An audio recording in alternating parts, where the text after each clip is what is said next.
do you think the tributary season was outside us?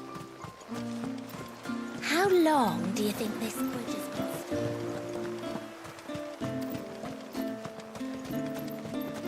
stood? Suddenly, there were curs everywhere.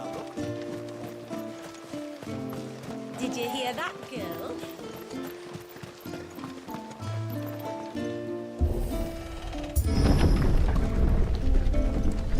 There's a pair of ships just up ahead.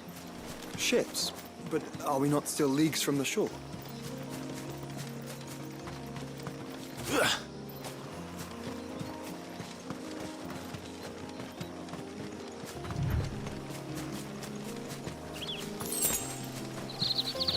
The quickest route to the surge is due east, past the second galley. Shula, how did these ships come to be here? What do you imagine happens when an icon of water gets angry? Really, brother, did you have to ask? You're finished!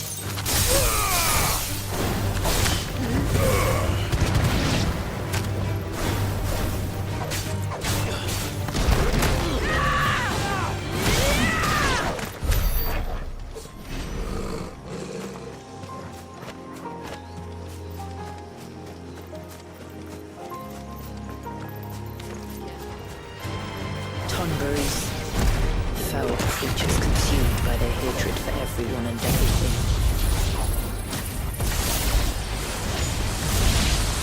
Everything save sharp knives, it seems.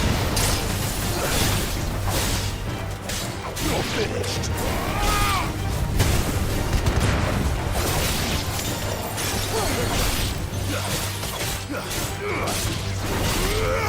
Stay!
I can smell the sea.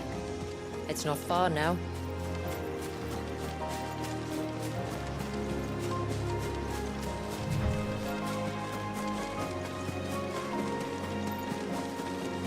How will we reach the surge? We'll follow the coastline north. There's a bridge that'll take us across to the cape.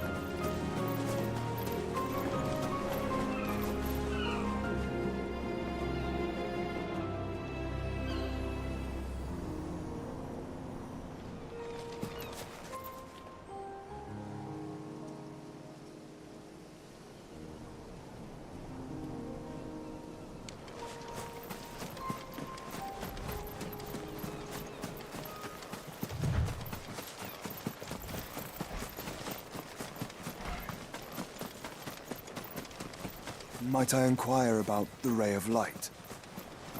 It's what prevents the surge from being reclaimed by the sea. And Dwalius by his people.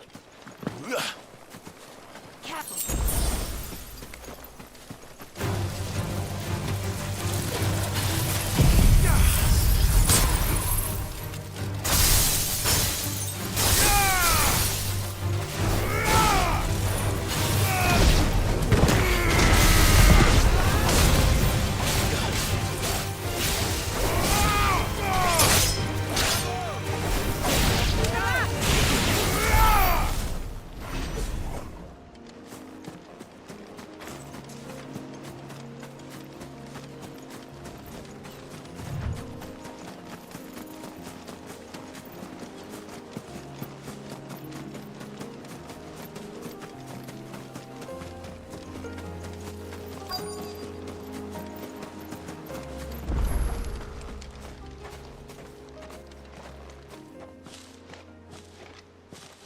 You said before that the child is bound within the surge.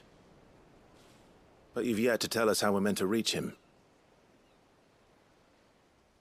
I trust we won't have to hold our breath. No. The surge wraps around the cape without engulfing it. If we continue to its tip, there is a path down to the seabed. And the wave's origin. All right.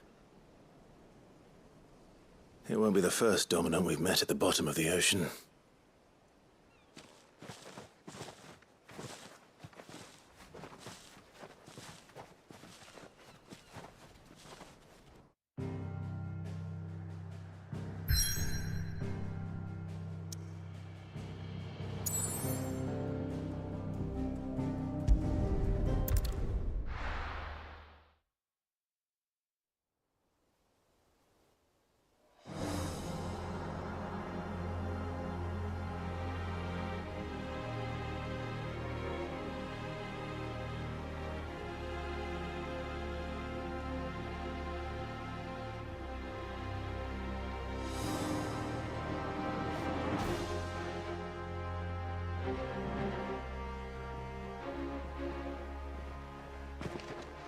It's not much further now. The path seems well kept. Do you and the villagers often come this way?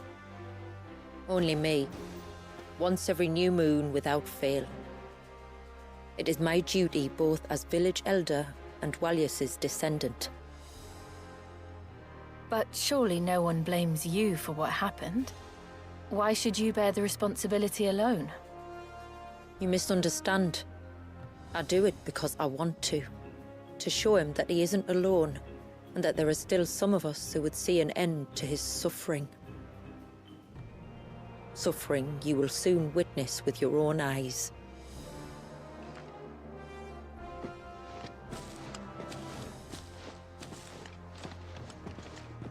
The forest grows quickly here. Left unattended, the path would be reclaimed in a matter of moons.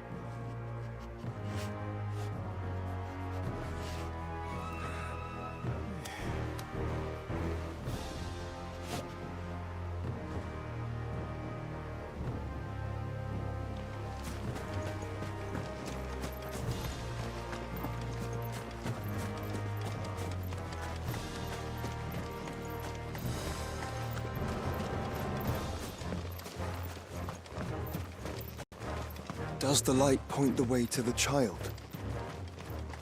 It does indeed.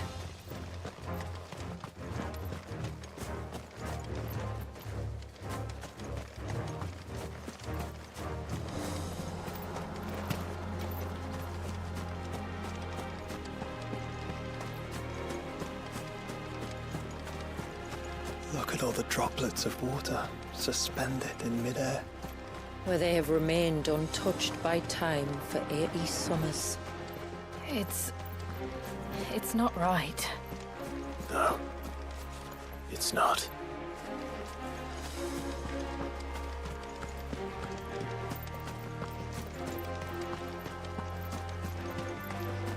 There. Up ahead.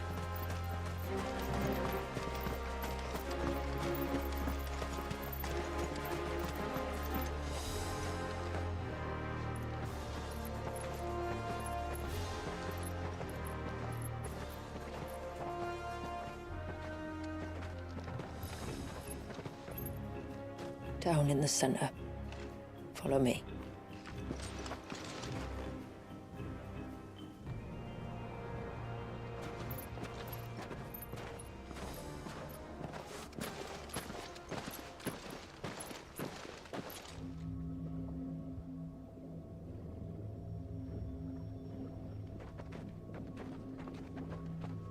He's still primed. I'll never forget my first priming.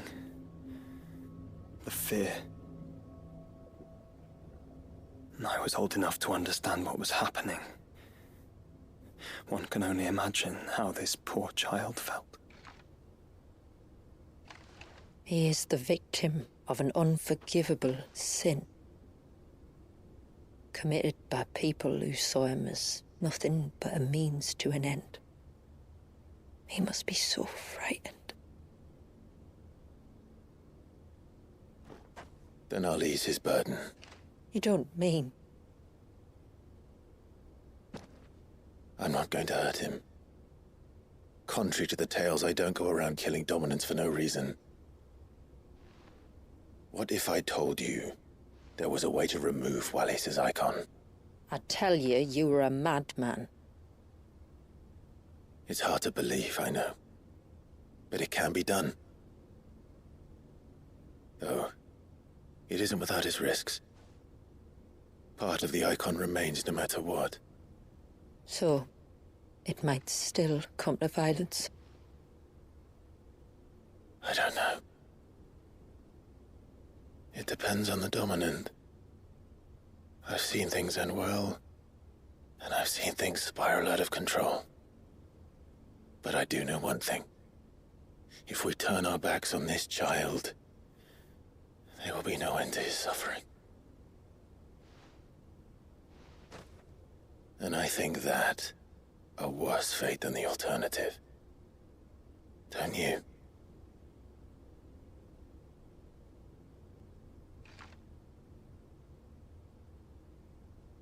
Very well.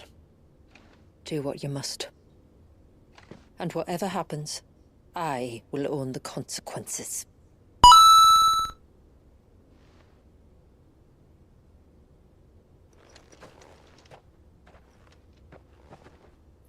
Don't be afraid, little one. Let me bear the weight.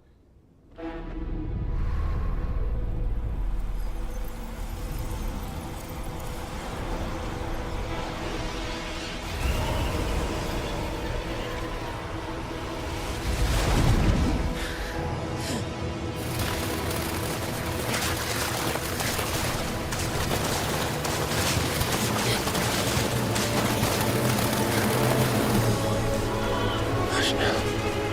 It's going to be all right.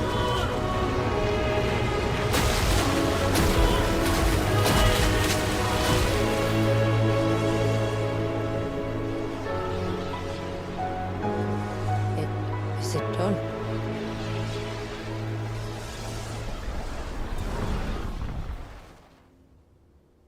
I think so. I can feel the icon inside me. But something's wrong.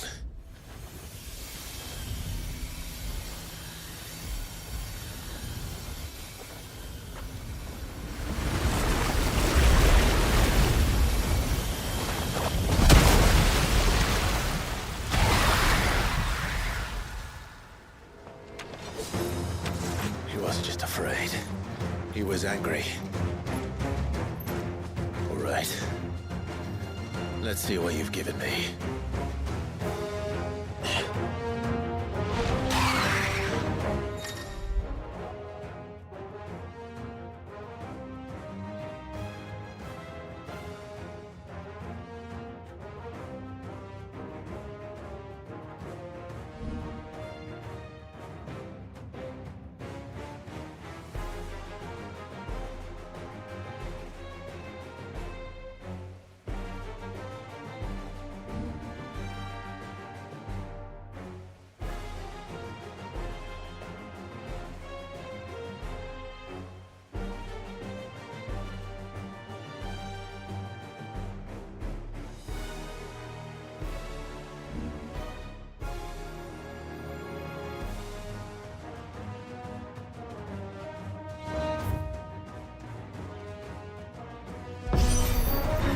Leviathan! No, just an eggy.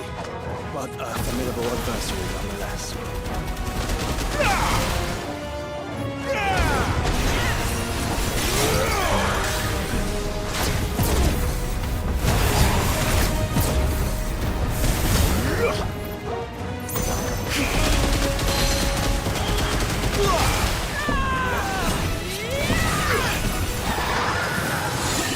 Oh, look.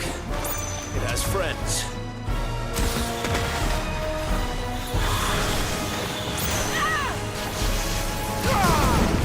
So,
Is everyone all right? He seems calmer now. You said Walius was frozen in time. But he knew we were here. How? I don't know. He's never reacted to anything or anyone. Until now. The child has been bound for nigh on a century. If he has been conscious from the first, we must remove the seal at once. It's not that simple. I wish it were, but... there's more to this tale. It would be better if I explained back at the village. I see. Then let's return before it gets dark.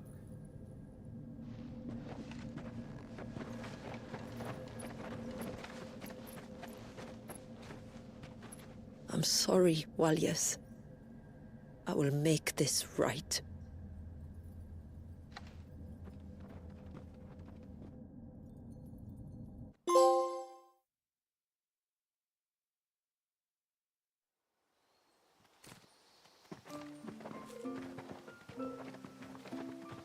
So, part of Leviathan is inside you now, is it? Does it hurt? No. Not anymore, anyway.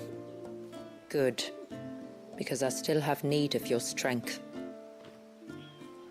If you want to know the rest, we should head to the Witten Hall. Of course.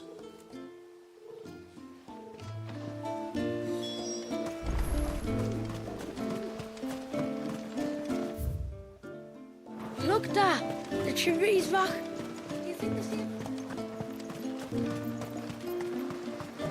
Bastard things.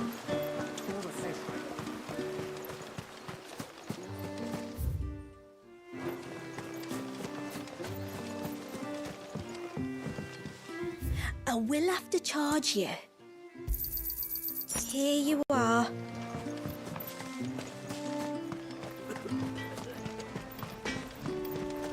No sign of the child.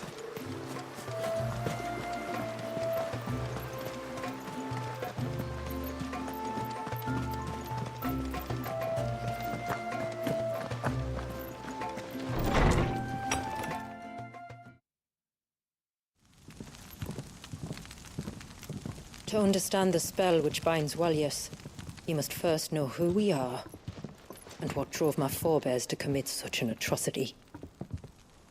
This tapestry is our story, the one that brought us here. After generations of wandering, my people sought refuge in northeastern Storm, some 170 years ago. But in exchange for our safety, the Gregorian Church demanded we renounce our faith and branded us heretics when we could not. To be exterminated, as a lesson to others. And so was it chronicled in the imperial histories, for anything less would have made the Church seem weak. Yet a handful survived. The few who did fled north and west, and in doing so discovered two things that would forever shape our fates. The first was an old legend, revealing how to make your very own Mother Crystal. I've heard that one before. Yes, yet it gave them new hope, however false. Our ancestors convinced themselves that they could recreate the divine if they could only find a strong enough heart.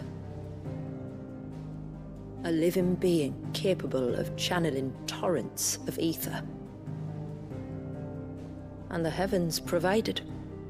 A dominant Walius.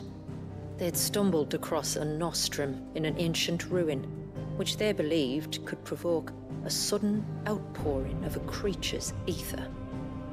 They meant to enrage his icon.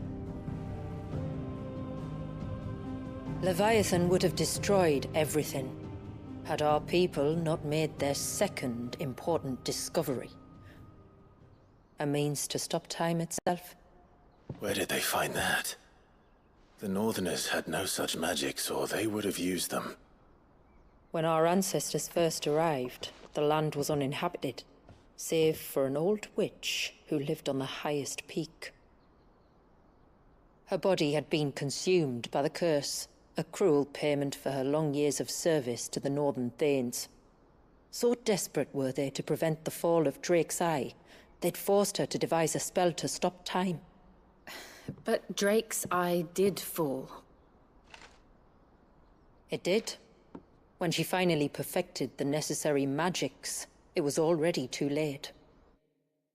As punishment for her failure, the Thanes exiled her to this forsaken place to live out the few days she had left.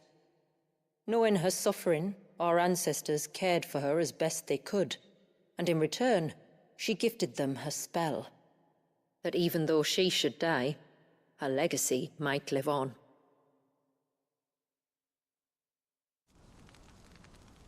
So armed with both the knowledge of the ancients and the secrets of time, our ancestors settled upon an ambitious plan. They would create a new Mother Crystal, and enchant it that it might endure for all eternity.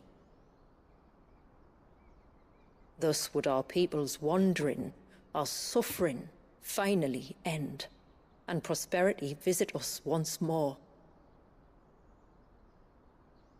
And all it would require was the sacrifice of a single child. A small price to pay, or so they believed. Another victim of man's blind reliance on the Mother Crystals.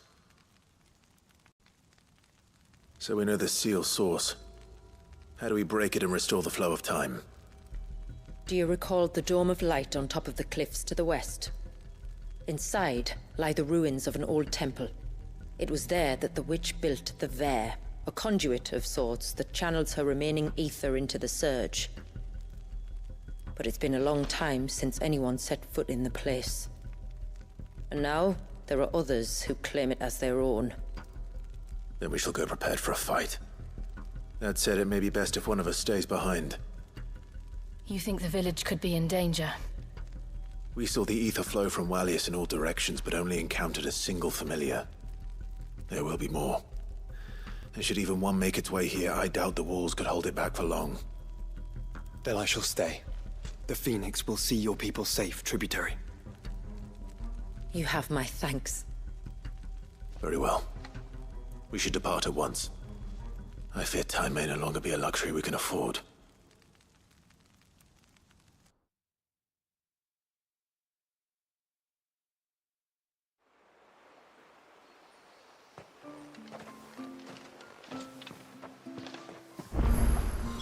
The Vare is not easy to find.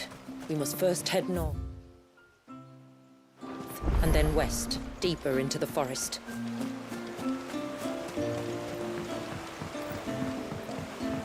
My lord, may I speak? There is a matter with which I would beg your aid. Of course, what is it? Please, not so loud. Something serious then? Yes. I think we might have company. I was passing by the low gate when I saw a figure moving among the trees up on the cloak.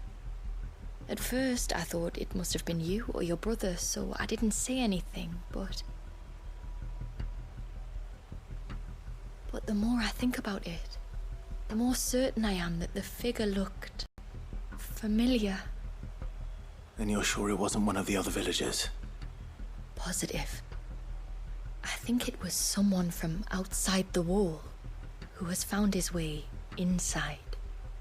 Of course, it could just be my imagination playing tricks on me. I only caught a fleeting glimpse, and it might have been you or your brother. But if it is who I think it is, we cannot allow him to leave now that he knows we're here. Would you go and see? He won't try to hurt you, believe me. Given what lurks in the forest, the only one likely to get hurt is him. Very well. Whether the man you saw is who you believe him to be or not, we need to know. It may yet be someone else entirely. Someone who means your people, or my people, harm. Perhaps. Just promise me that if you do find someone up there... Don't worry. I won't draw my sword unless I need to. Thank you. Yamila, this man you saw, might he be the customer you told me of? I fear so. A customer? I'll explain later. Come on.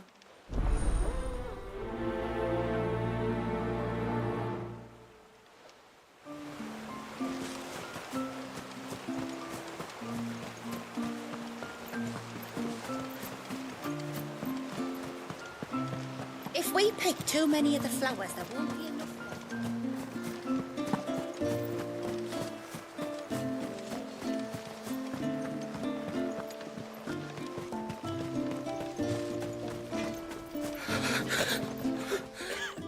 Just try to breathe. That's it. Is everything all right? Ah, you're the outsider. I'm Fannet, healer by trade. And this is Talor, one of my patients. He took ill not long after you arrived. Nothing too serious, I hope. I hope so too, but...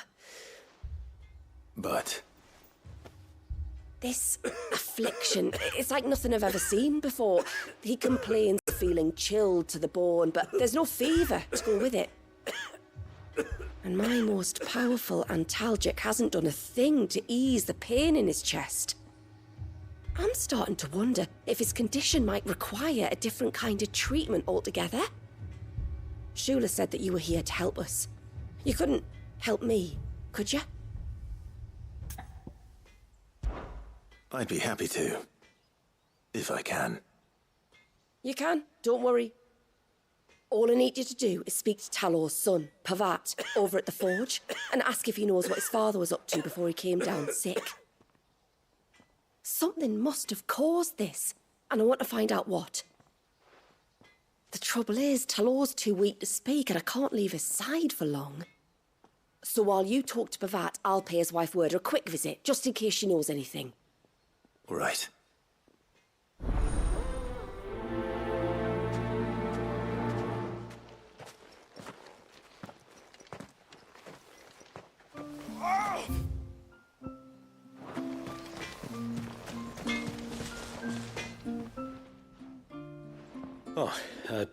Do you need something? I do, though not from the forge. Fannet asked me to speak with you. She's looking into the cause of your father's illness and wondered if you could shed any light on the matter. I see. Sorry. She shouldn't have dragged you into this. It's no trouble, really. Tell me, did your father do anything out of the ordinary before he fell ill? Not that I know of. But then I hardly see him. He's always out and about, like. Well, at least he was. Suppose he might have been a bit more fidgety than usual, but apart from that... When you say out and about, where does he usually go? Just round the village. Wanders over to Blazier's place most days. He's a fisher who lives on the other side of the fount. They're old friends. Maybe he knows something I don't. Maybe. I'll go and speak with him.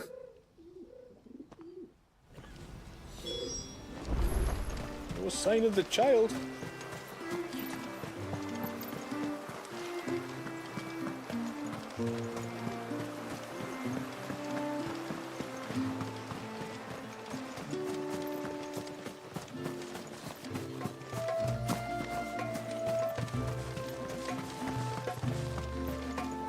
I never should have let him go alone. Ty, take me, what am I gonna do? You've got to help me. Shula said you were a force to be reckoned with. Are you? Why do you ask? Hey? Oh, sorry. I should explain. My name's Kitav. I'm worried about a friend of mine. He went into the forest and he hasn't come back. Would you help me find him? I can try. Tell me what I need to know. Of course. You know about the glamour our ancestors cast to keep this place hidden, right? Shula told us about it, yes. Right. So you know the cairns we use to maintain the spell? Well, it's me and my friend's job to maintain them. If it weren't for the likes of us, it would have faded years ago. So your friend went into the forest to visit one of these cairns? Aye, that's right. He said he was going down to Father's Fell. There are 2 cairns out that way, one by the banks of the Swift Run, and another near the Winged Wains, the, ships in the forest. All right. How will I know this friend of yours? His name's Nassef. He's about my height, but clean-shaven. If you could track him down and see that he's come to no harm, I'd be much obliged. I'll search the village, just in case anyone's seen him, and meet you back here. Very well.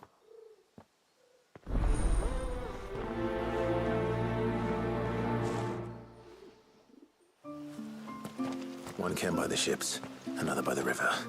Better get moving. Hail, stranger. Are you a rider by any chance? I am. What gave me away? Oh, I can smell it on you. The scent of the stables. And not just any stables. Something tells me you've never been one to ride half-starved birds with chine-gall and wet beak. If I had a guess, I'd say your bird eats only the finest greens and has her feathers groomed twice a day with a curl hairbrush. Nothing but the best for my ambrosia. Ambrosia, eh? Pretty name. What's she like? Well, she's tall and strong. And her feathers are as white as snow. You're joking. You've got a white chocobo. I have, yes. I suppose they are rather rare. This I've got to see. Can you bring her here? I would if I could, but I doubt Shula's skiff could hold her. Me dad's got a boat. And he's ferried chocobos before. You could get him to bring her. It'd be perfect timing and all. He's preparing for a trip beyond the wall as we speak. I'm sure he'd help you if you asked. He would. Well, I don't suppose it would hurt to have Ambrosia around. All right then. Where could I find your father? He'll be in the storehouse on the other side of the brook. Tell him Manda sent you.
immortal.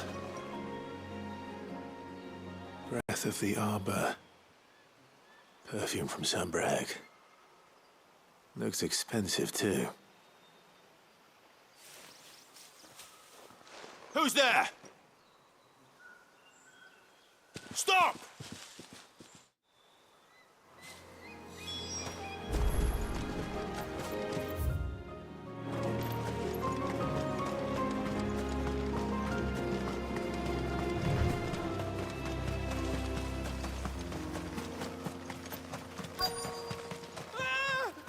No!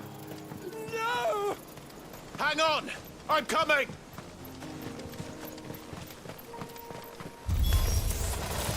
Don't eat me! I'll give you gut rot, I swear! Stand back. I'll handle this.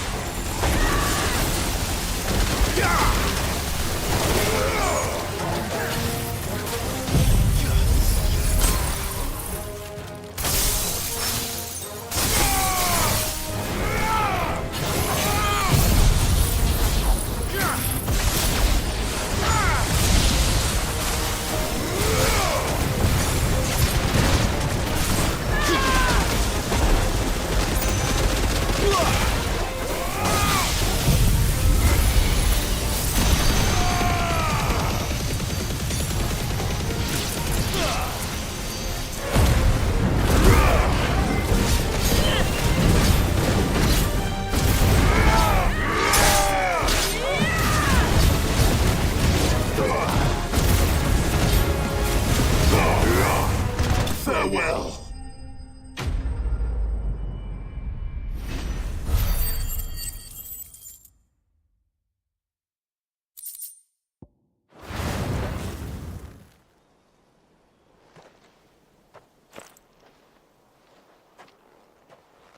Are you all right? I'm more than all right. I'm saved! Oh, I could kiss you! Maybe you should introduce yourself first. Hervey! I knew it was you. What are you doing here?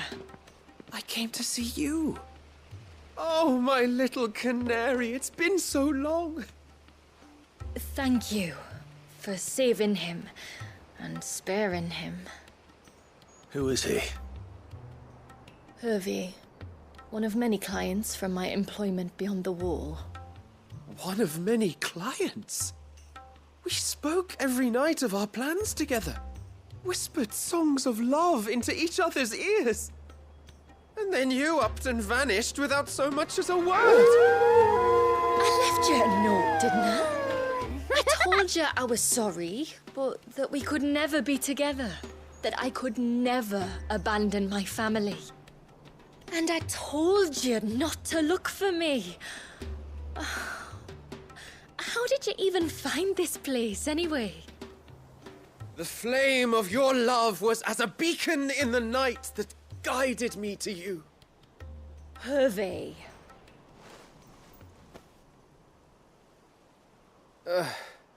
I was walking by the coast near Northreach when I saw a lady who looked like you. Eyes like the ocean. Hair like the driven snow. The next moment, she and her companions were jumping in a skiff and sailing out towards the wave. So I, borrowed the nearest boat and started rowing. It must have been Shula bringing us here. So what? You rowed, found a knows how many leagues across the bay, simply because you saw a woman with white hair. And as I did, the skies changed from a dull and hopeless grey to a bright and benevolent blue. That was when I knew for certain that my little canary was close. Oh, why did you come? You should have forgotten me, as I tried to forget you. I cannot leave my people, Hervey. And now that you know about this place, neither can you. We must return to Haven and accept my family's judgment. I'm to meet your family. Oh, my little canary.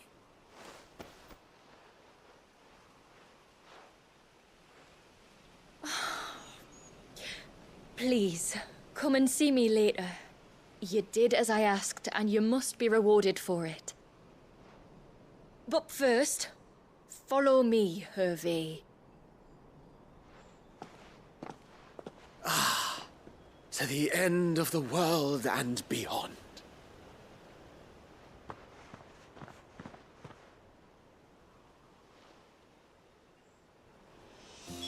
You should never have found this place. How could I be so careless?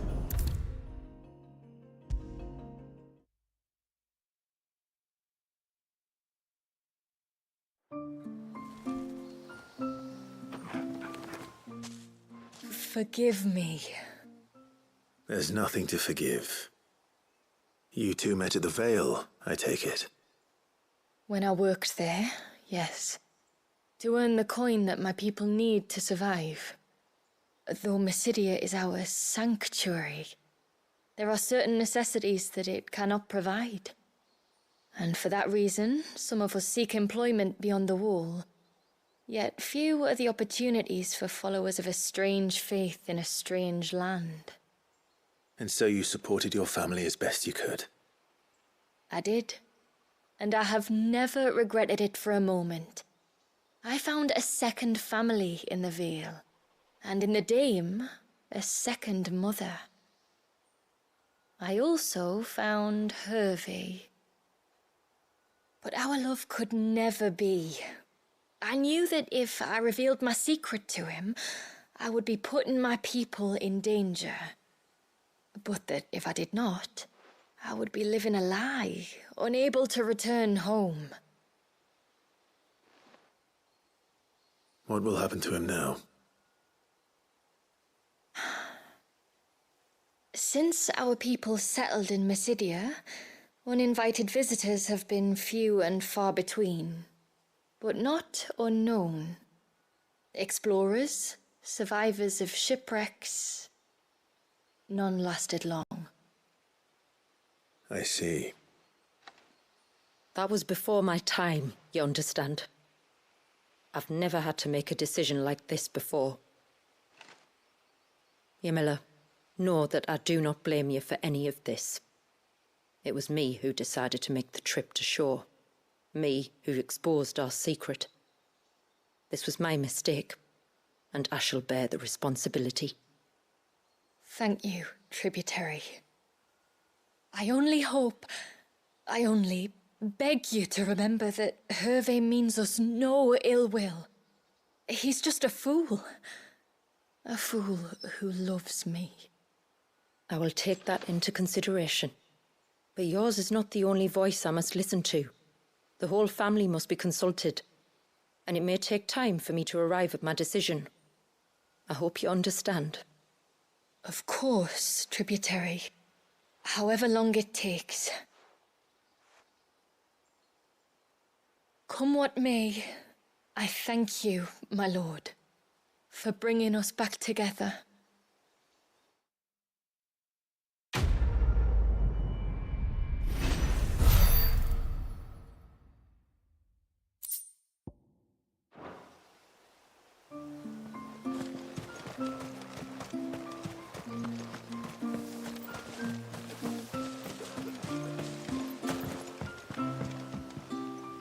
You one of the outsiders, then? I am. Shula invited me. Are you Manda's father? I am. Got you running errands for her already, has she? She's asked to see my chocobo, but I'd need your help and your boat to bring her here. Or you could just say it no. Honestly, that girl and her birds, she'll be growing feathers soon enough. Well, truth be told, I didn't take the idea seriously at first. But thinking about it, it would make it easier to get around if I had Ambrosia here. Can you help? Well, if you're sure that's what you want. The tributary says we're to treat you lot as we would each other. So, if you need me to ferry your bird over, then that's what I'll do. Still, they don't take the water easily. I'll need you to bring us a mimic gourd or two to keep her calm on the journey over. And, where would I find one of those? Oh, don't ask me. It's been years since I last brought a chocobo across the bay, and I'm told the world's changed a fair bit since then.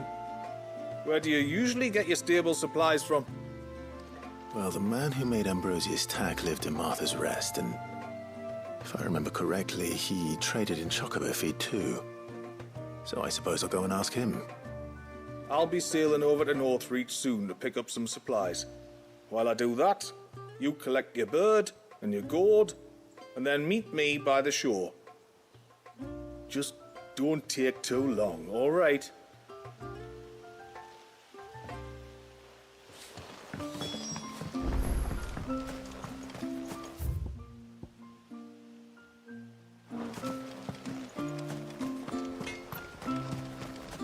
No sign of the child.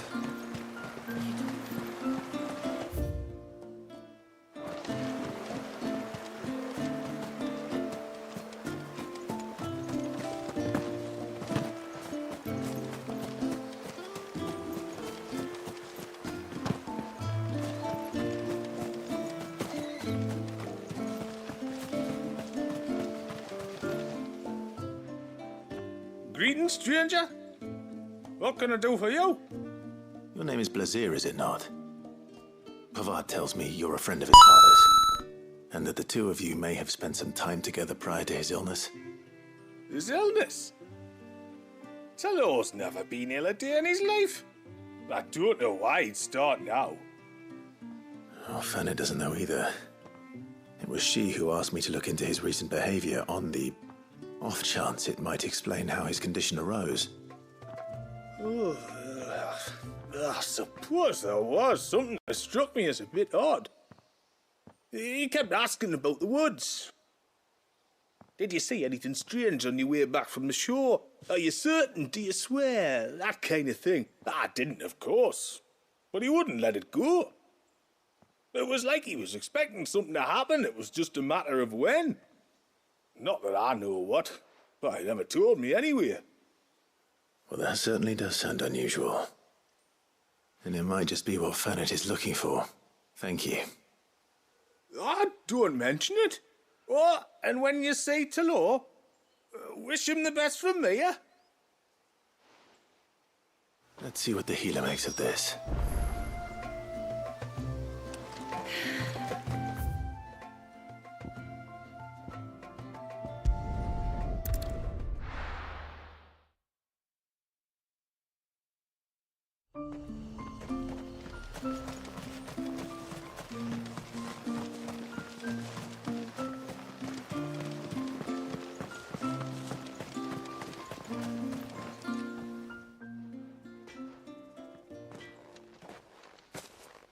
I spoke with Werder, but she couldn't tell me anything. Did you have any better luck? Nothing conclusive. But there was one thing. Blazir, the fisherman, told me that Talor had taken a sudden interest in the forest of late.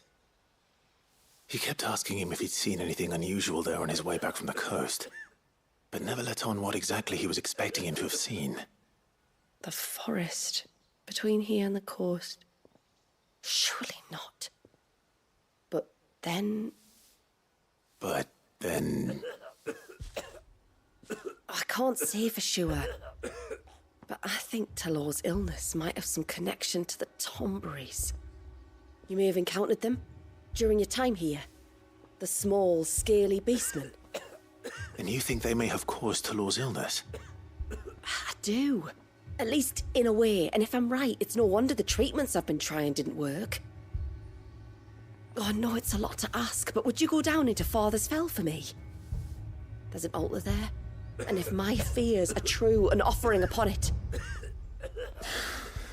What is going on here? Please. I'll explain everything when you return, but time flows fast. I beg you, make haste for Father's Fell and take the offering from the altar. Talor's life may depend on it. Very well.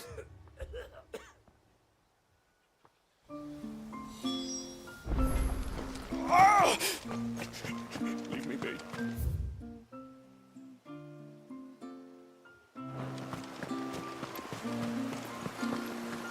Bastard things.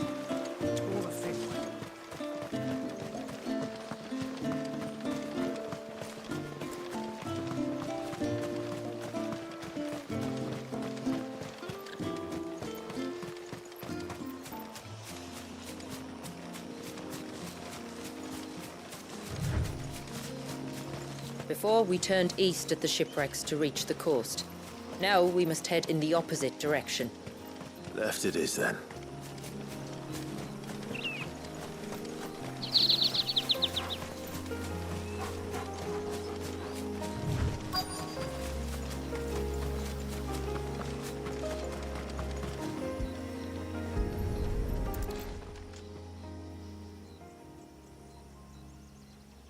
Well, here's the cairn.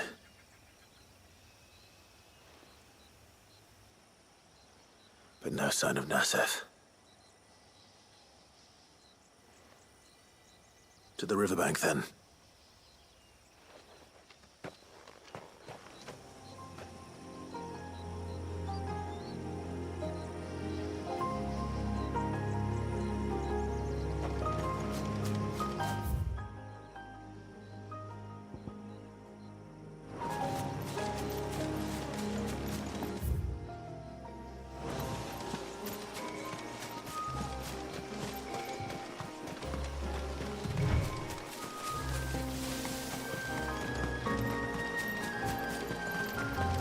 If there's one thing I know about beastmen, is that they love to hide in the dark.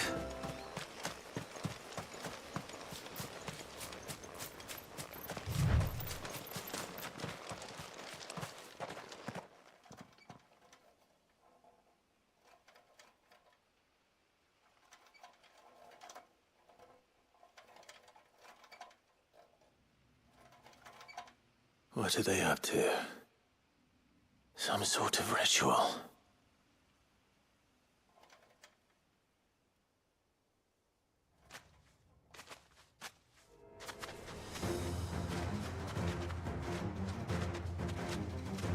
Sorry to disturb you.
Let's see what's on this altar, then.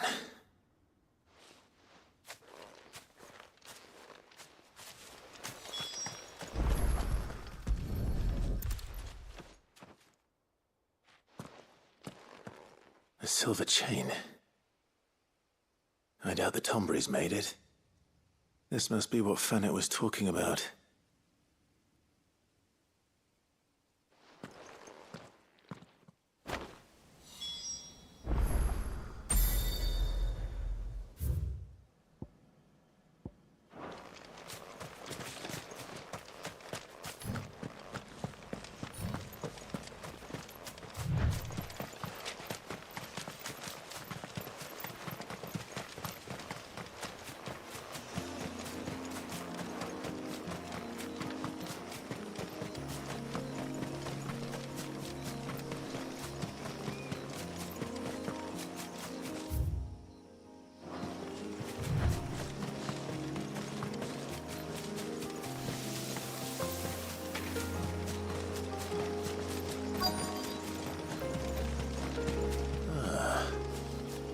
We here?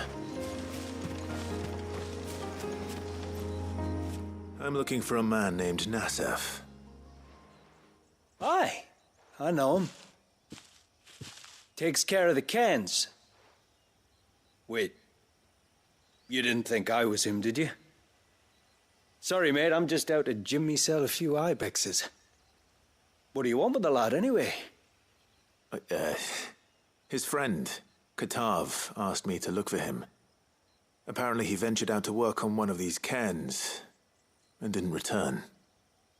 Well, that is a worry. You're a hunter, yes? You must know the woods as well as anyone. Can you think where he might have gone? There's a bridge further down the path. Blasted thing got washed away a few moons back. Our carpenter only recently had time to rebuild it. But if I remember rightly, there is another cairn on the far side. Maybe he decided to visit that one while he was here. Maybe. It's worth a look, certainly. Thank you. Don't mention it. I'll keep an eye out too. Perhaps he just got delayed or something. Let's hope so.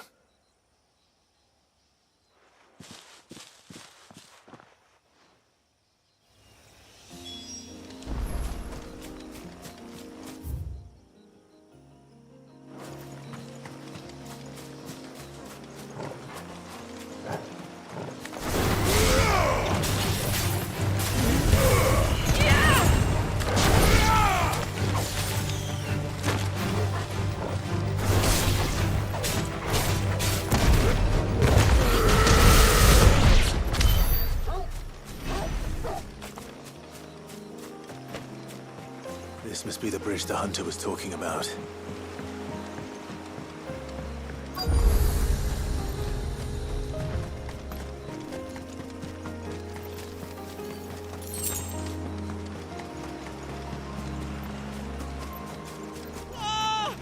Stay away, damn you! Hold on!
Added to the list.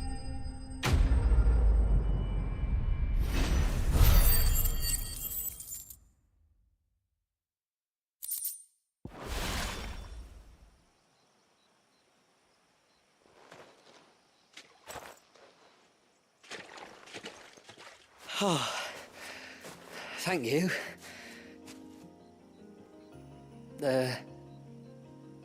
I'm the tributary's guest. And you must be Nassef. I am? But how do you know that? Your friend Katav asked me to look for you when you didn't return. I'm sorry. I was so focused on attuning the cairn, I didn't see those creatures come until it was too late. How exactly do they work? Oh, there are crystals inside. They're what keeps the glamour going. Should the ether cease to flow through too many of them, our shroud would quickly unravel. It's my job to make sure that doesn't happen.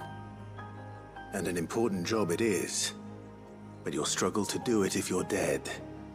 You need to take more care.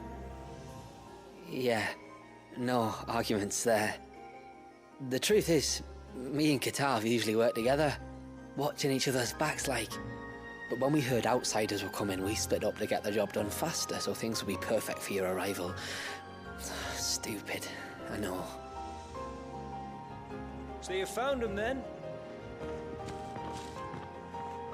Not before the local fauna did. My arrival seemed to put them off their dinner. Mustn't have been hungry after all. Expect you'll be wanting someone to escort you back to the village then, Nassef. Woods are full of nasties today. When you're next in Haven, be sure to come and see us. You saved my life. It's only right I repay you. If you insist. Take care now.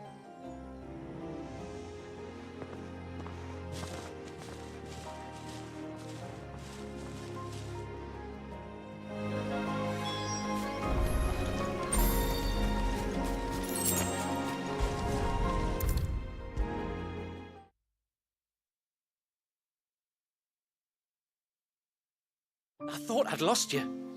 But you saw to it that... Thank you. Nassef told me everything. If you hadn't got there when you did... Oh, it doesn't bear thinking about. All that matters is that you're safe. Far be it from me to tell you how to do your jobs, but... don't go alone again. Or if we have to, maybe we should think about casting the glamour on ourselves to keep the wildlife from spotting us. It'd take its toll, of course, but it'd beat letting the cairns fall and having to weave the entire spell from scratch. Imagine if we had to do that. I'd rather not. We'd only succeed in adding 2 new piles of stone to the collection. Your bearers?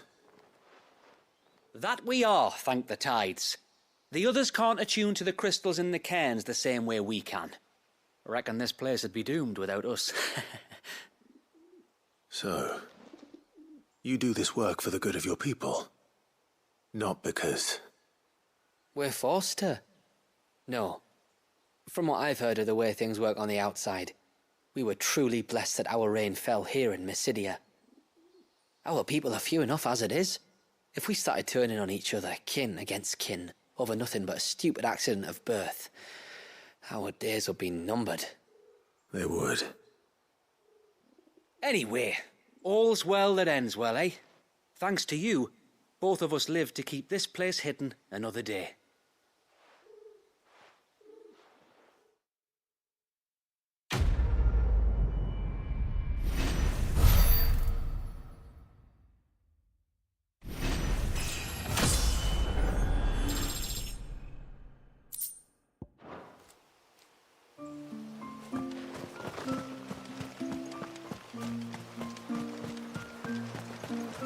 Bastard things.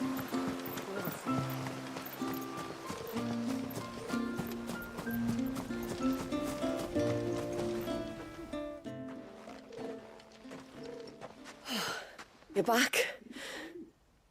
Well, did you find anything?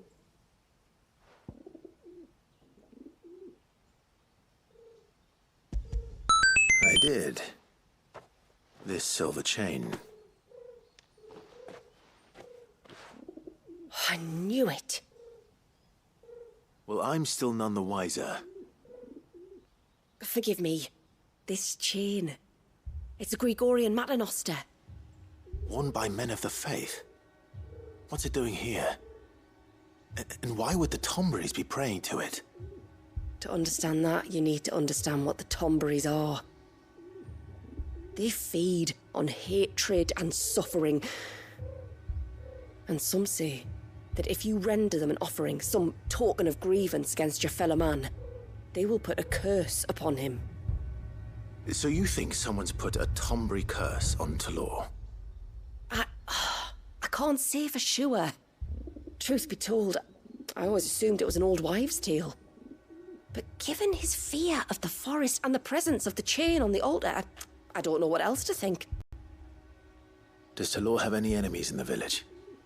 Anyone who would nurse such a grudge?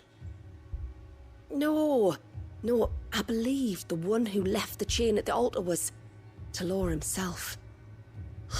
I beg your pardon? But there's more to the tale, you see. It's said that if you attempt to curse a soul that has returned to the sea already, Your ire has nowhere to go but back to its source. You're saying he cursed himself? In trying to curse another, aye. When my father was younger, he was one of the few permitted to venture beyond the wall on trading expeditions. He told us that when he journeyed to Sanbreque, he'd wear that chain to disguise his true beliefs, lest Grieger's faithful turn their cudgels on him. Did they ever catch him in his deception? Might that explain the ill will he bears someone? Not that he ever told me. Come now. Let's not waste time speculating about Talor's past. We need to focus on the present, and that means finding a way to break the curse. All right. If there's anything I can do to help, let me know. Thank you. I shall. Aye, and thanks for going to all this trouble. Here, it's not much, but I want you to have this. We call it an adder stone. It's a gatherer's charm. Reacts to certain rare minerals we use in crafting. Makes them ring out like a bell, stuff you'd have no chance of spotting otherwise. If you find anything, see that you bring it back to me. I can make you some decent gear with it. If you're interested, like. I am, thank you. And I'll be sure to pay you a visit. Until then, I wish your father a swift recovery.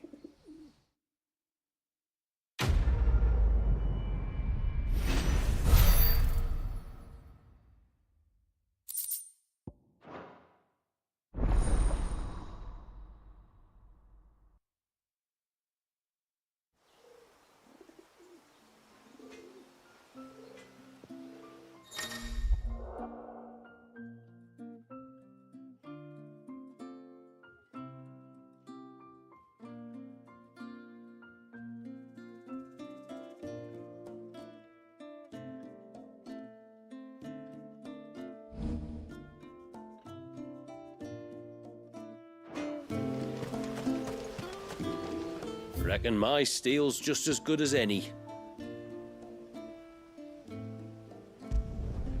There.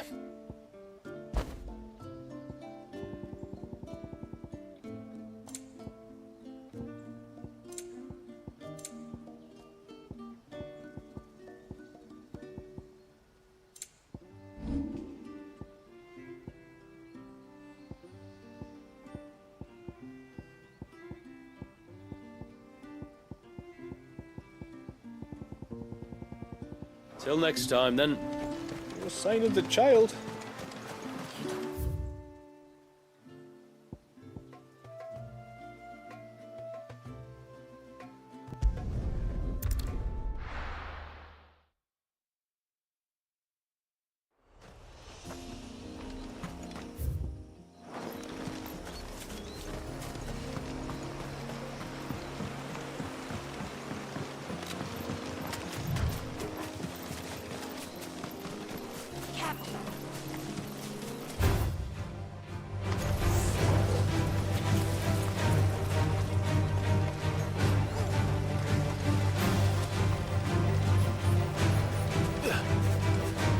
There's a large gate up ahead, and beyond it, a cluster of ancient ruins. The temple, or the Heir of Hours as my people call it, can only be reached by passing through them.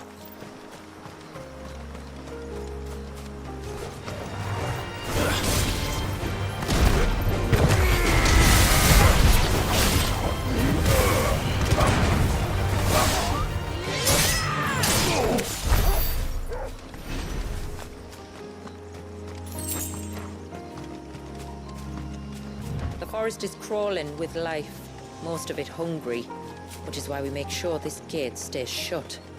And why you carry that impressive-looking axe, I presume. Noticed her, have you?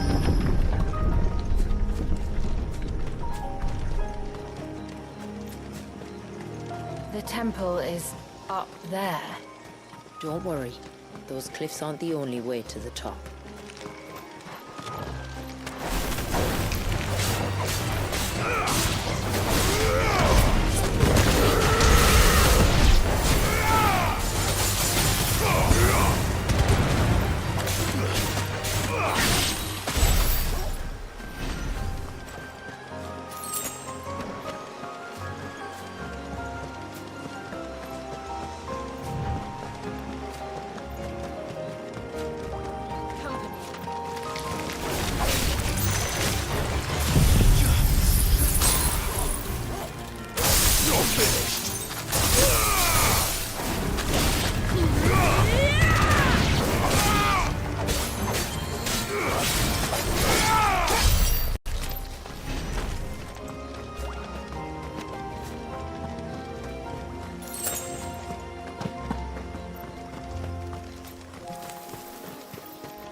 Are these the ruins?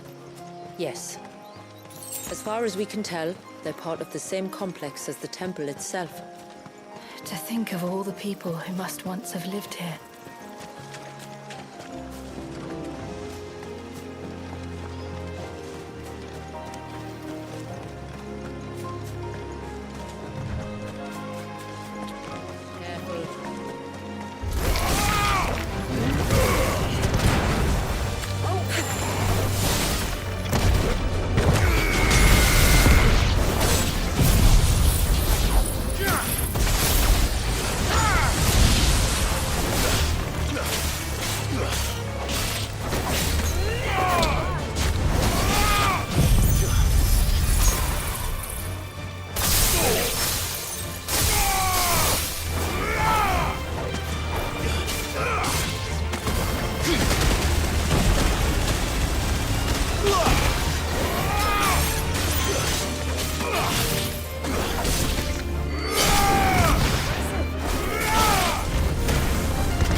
These remind me of home.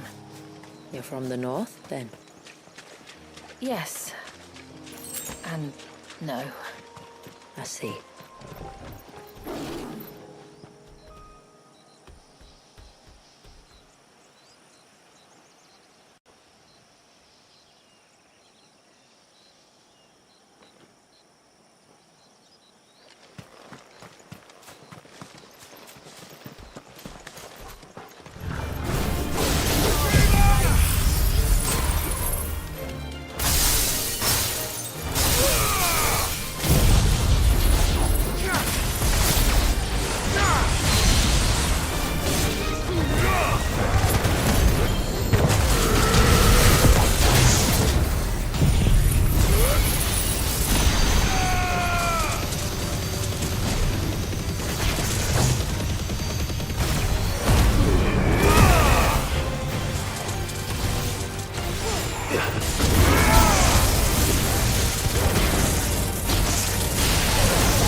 you see that cave up ahead? Whoever lived here carved a flight of stairs into the stone within. A way to the top. And whatever it is that awaits us there.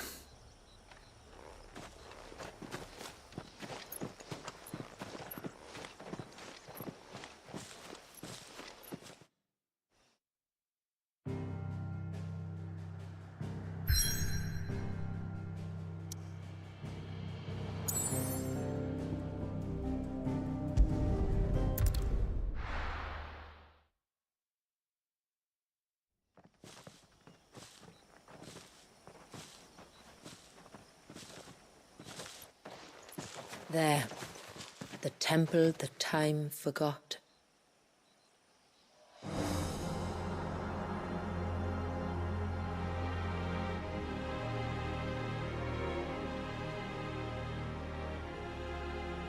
And the Ver is inside. Yes. You can see the spell's path from the nave.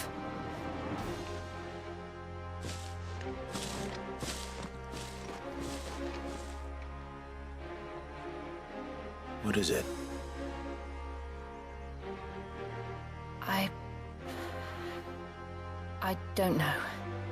It's probably nothing.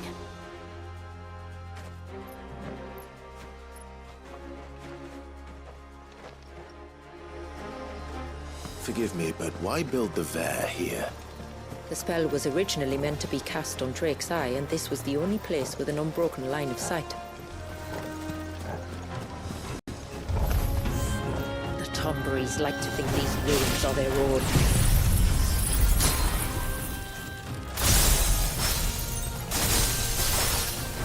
They look none too pleased to see us.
While our numbers dwindle, theirs seem only to increase, as if they were feeding off our suffering.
Could this be their leader? You're more than welcome to ask.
It's over.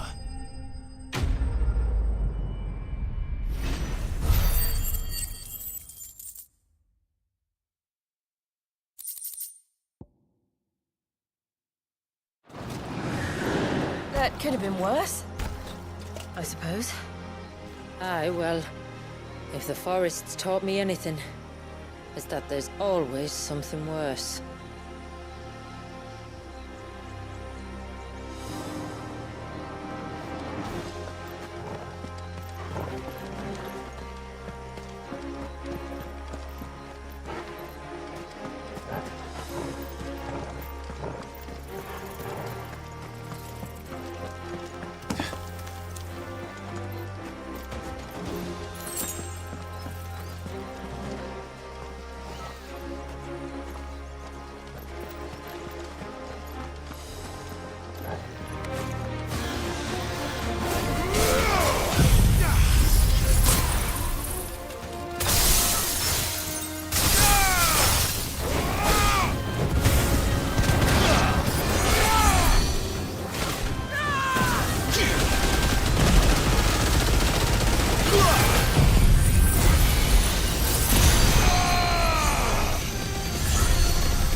This won't be easy.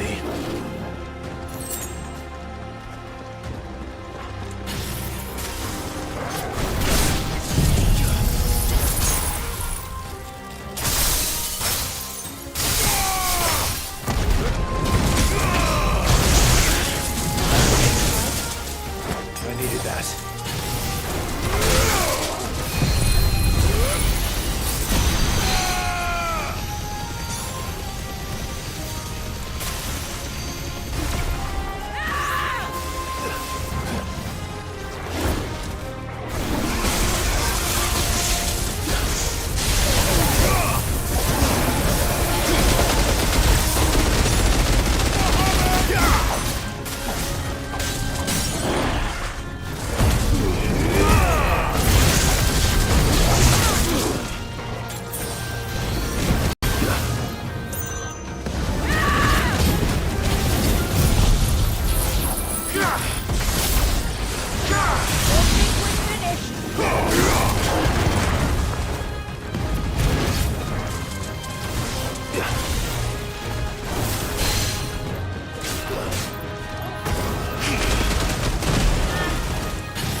Is that the nave? Just inside the dome, yes. But it's what's out here that worries me.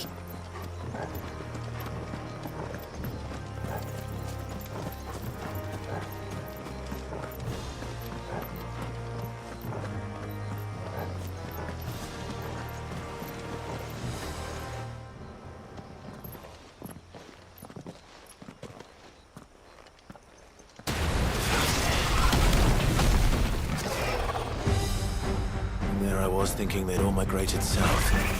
The weaker ones did. The weaker ones. Did you hear that, Sid?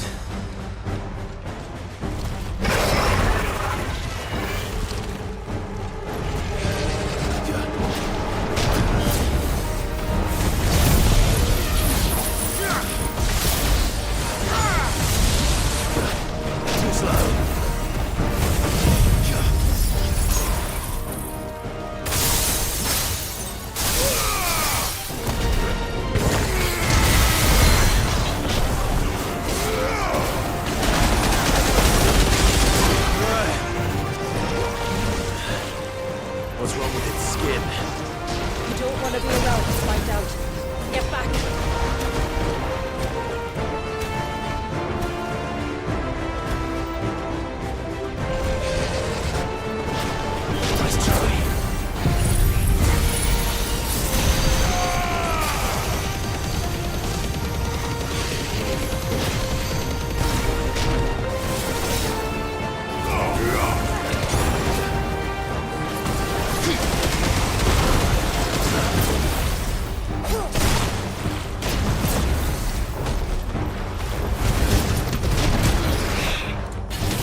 Too slow. Too slow.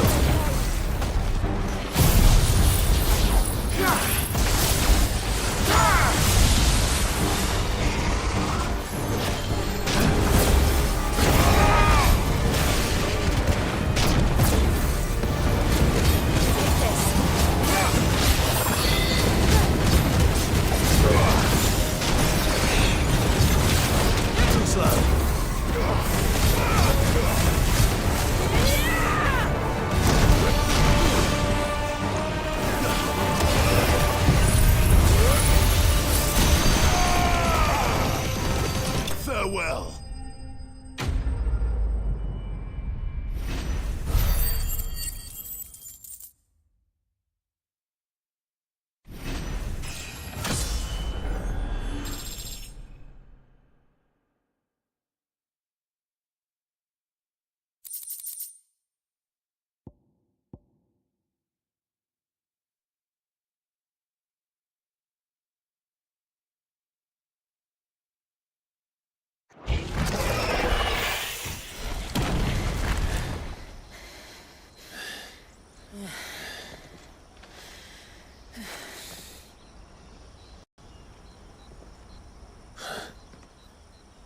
This place.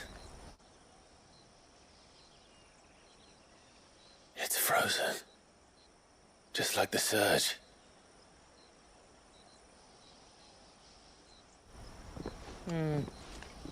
Another of my ancestors' sins. Shall we?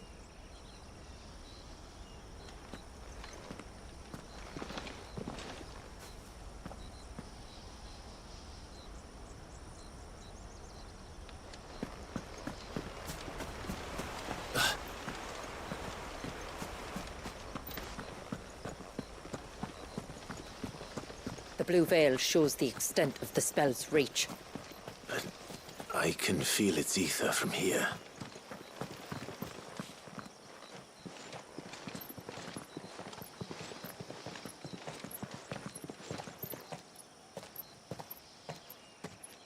Shula, wait. Before we cross the threshold, I'd like to know a little more about how these magics work. I assume we'll be safe from their influence. We won't grind to a halt, if that's what you mean. The spell only affects the things that were present at the moment it was cast.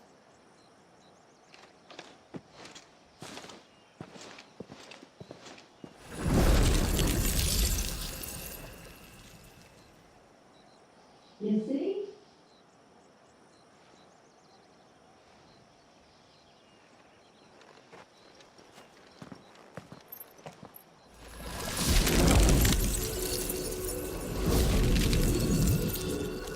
But if we can enter, that means other things can as well. Like the ones we saw on the way here. And worse, probably.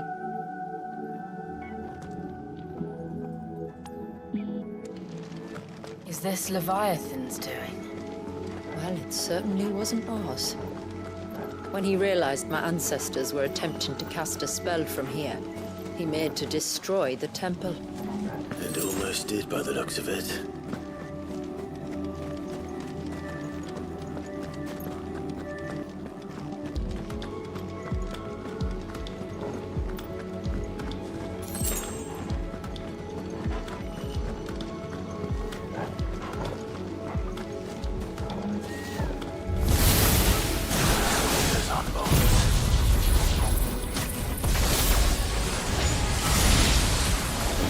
Good, but they are.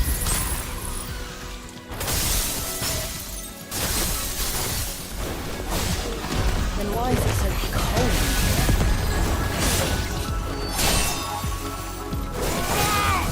You're finished.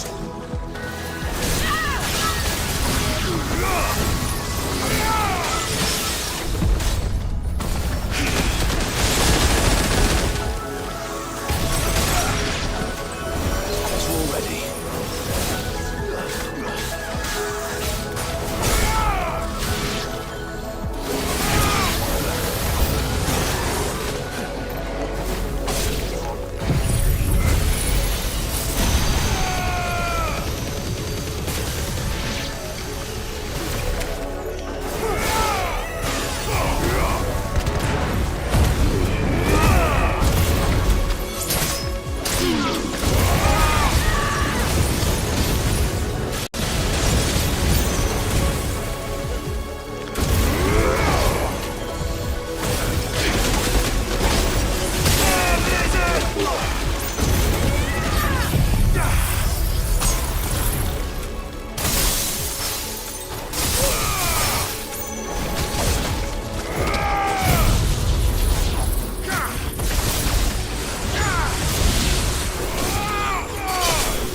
surrounded.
This would have been a hall of worship. There was something similar in my father's keep. The priests would deliver their sermons from the dais. Your father?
through this.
One last climb, then.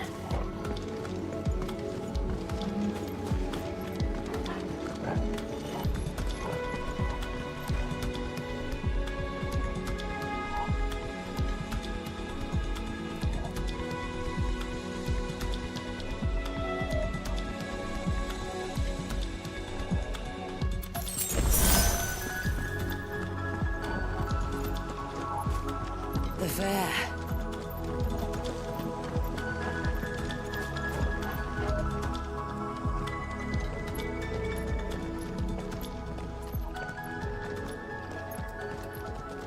By the Founder.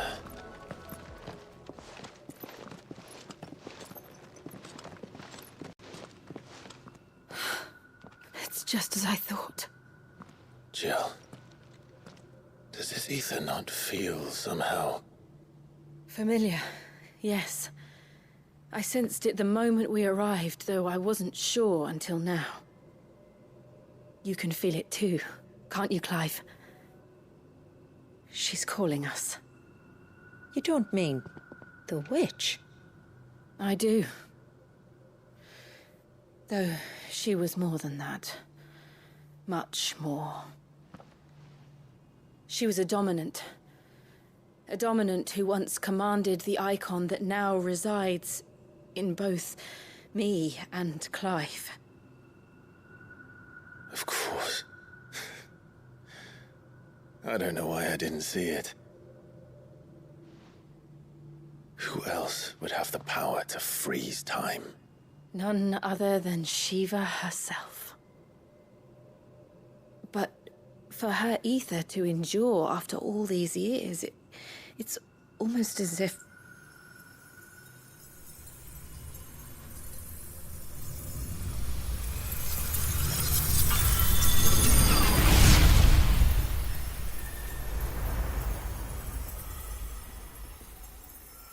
as if she shared it with another, just as Torgal shared in my ice.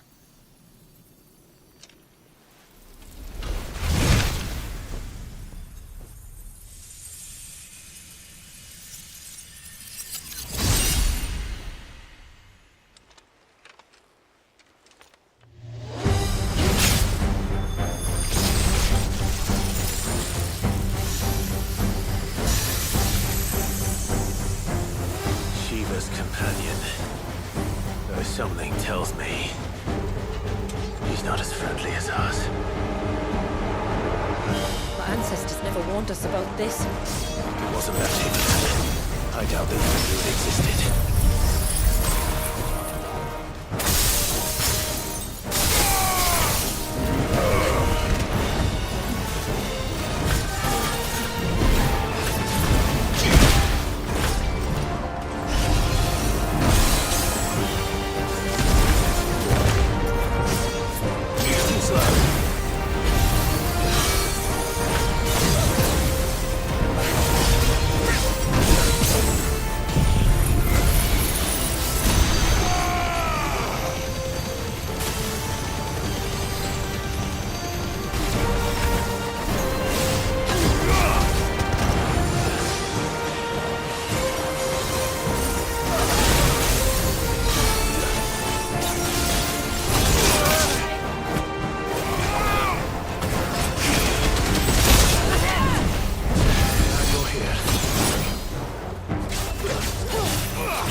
Because it would sooner die than fail its mistress.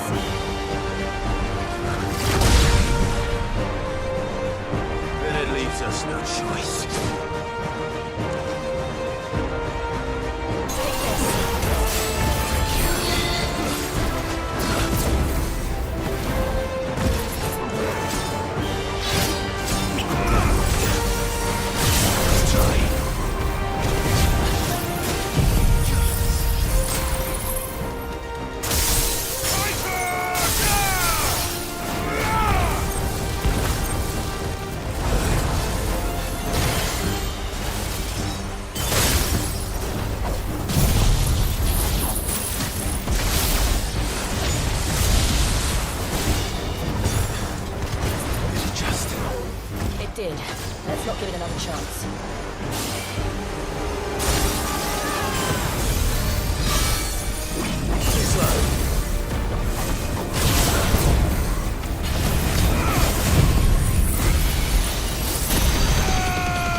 angrier by the moment.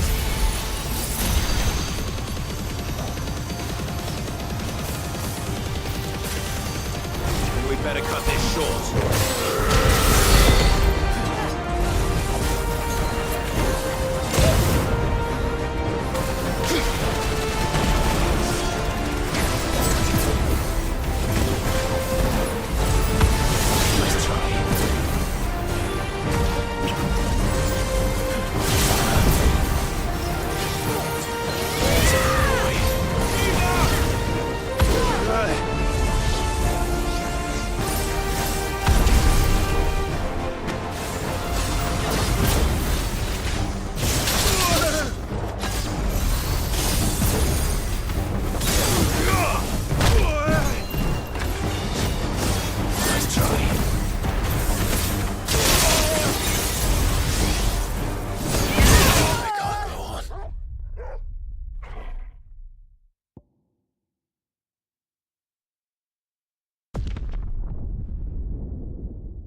Now let's destroy it and put an end to this. Wait. The spell must be weakened, not undone. Isn't that what we came here for? Did you ever stop to wonder what might happen to the tidal surge if I unraveled the whole spell at once? I didn't think so. This is going to require a bit more finesse. From wind and light, water and earth, let the silent pall of mine ice.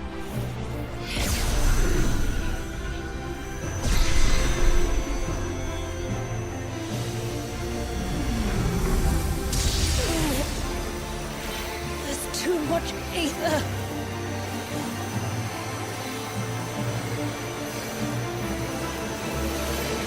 Here. Let me help. Let us help.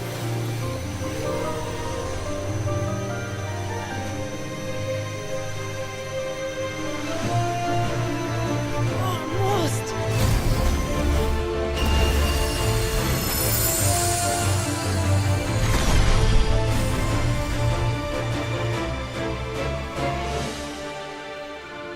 Did it work?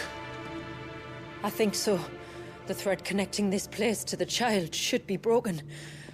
Meaning Walyas should finally be...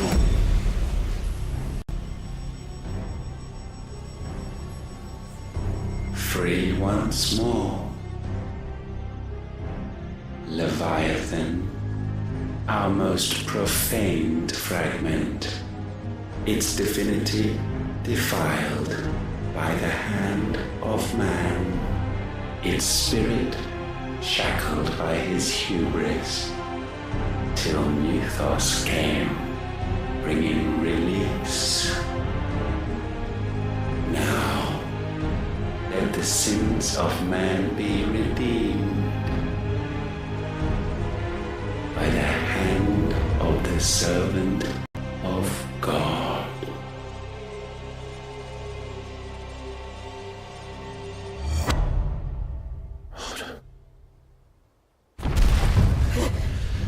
Damn it.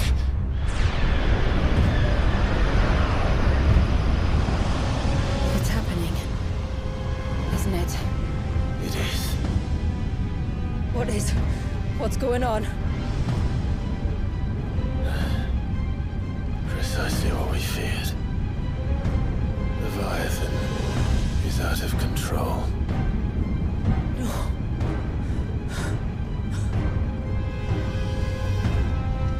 Don't despair. This isn't over yet. You should head back to the village and get everyone to higher ground. As for the rest,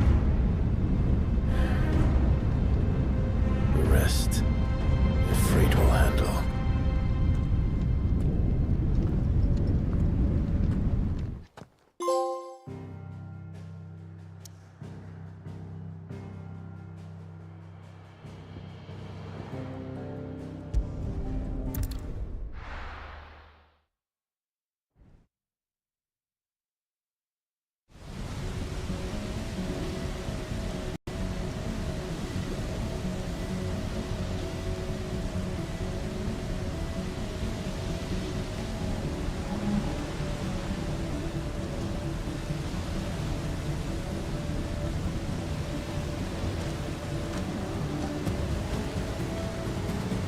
After 80 years of imprisonment, I'd be angry too. But I can't let it end like this, Walyas. It's time for you to come home.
I'm not here to hurt you, Wallius!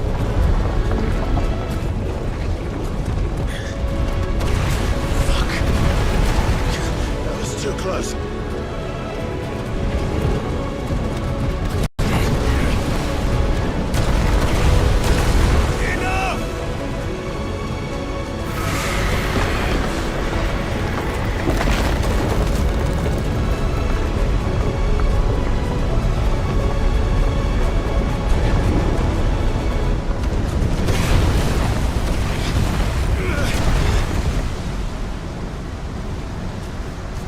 Come on then.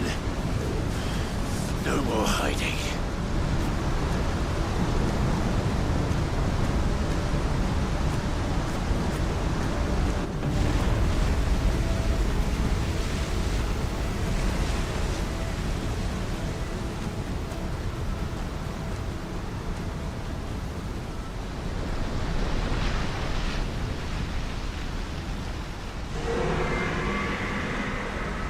Wallius!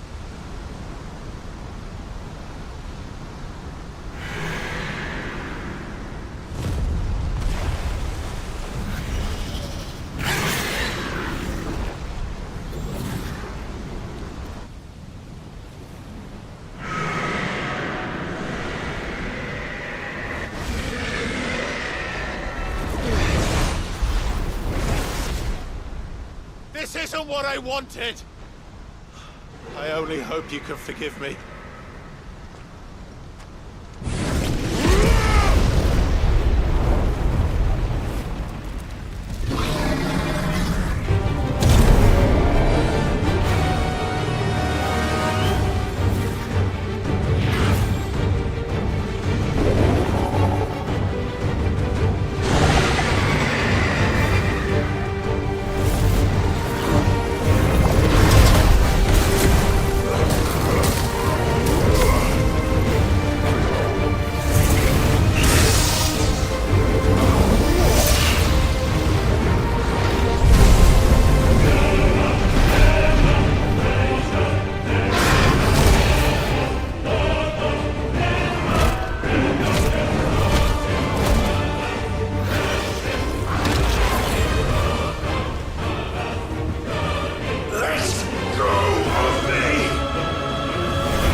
quiet, Leviathan.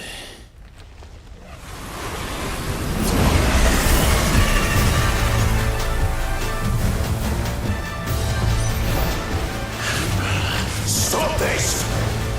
I'm not here to play!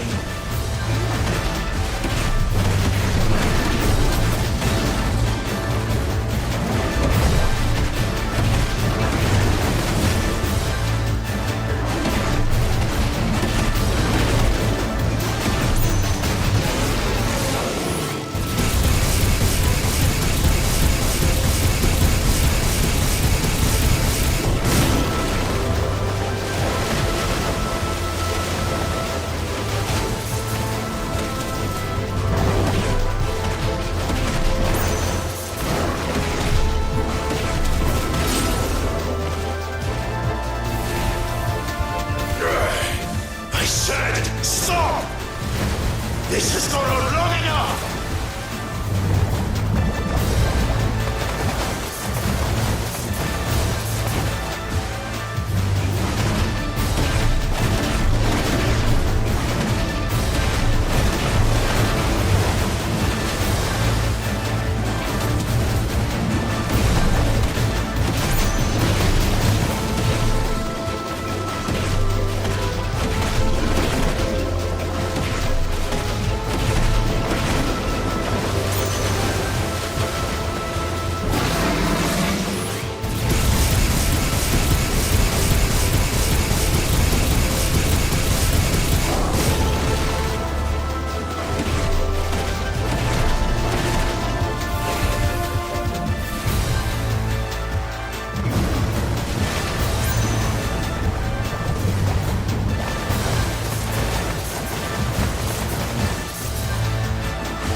The village.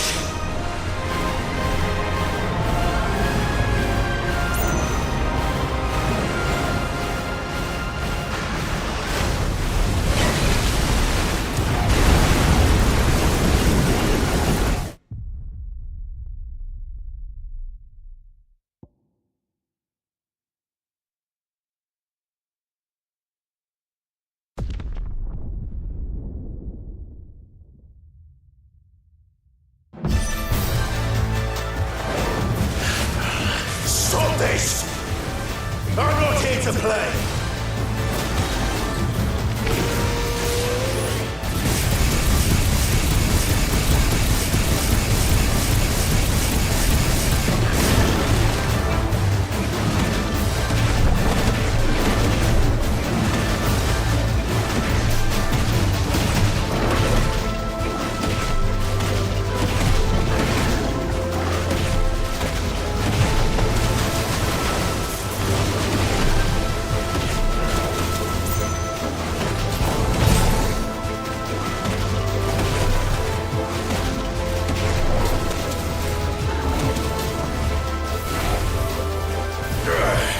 I said, stop!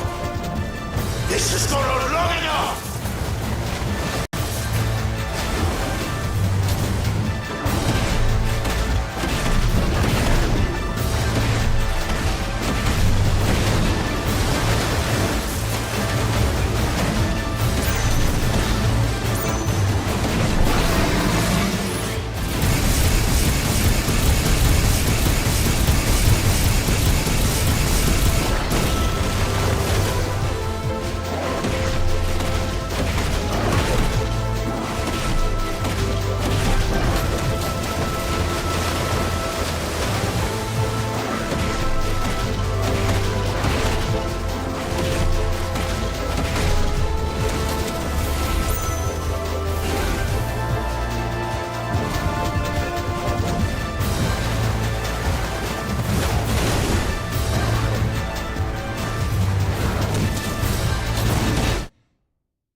The village.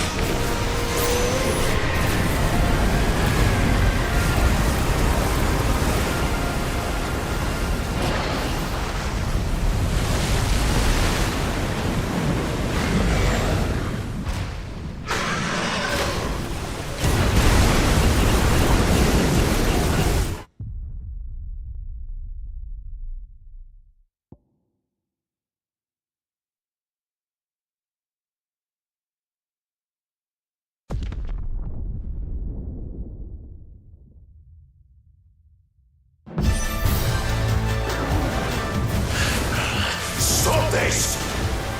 I'm not here to play!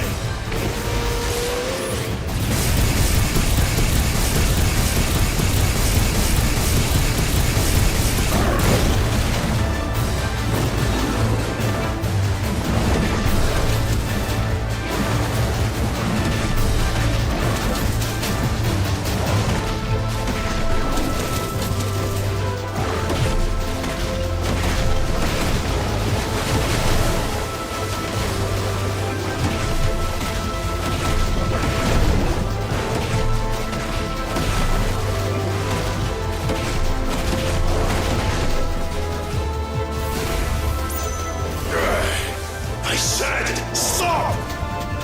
This has gone on long enough!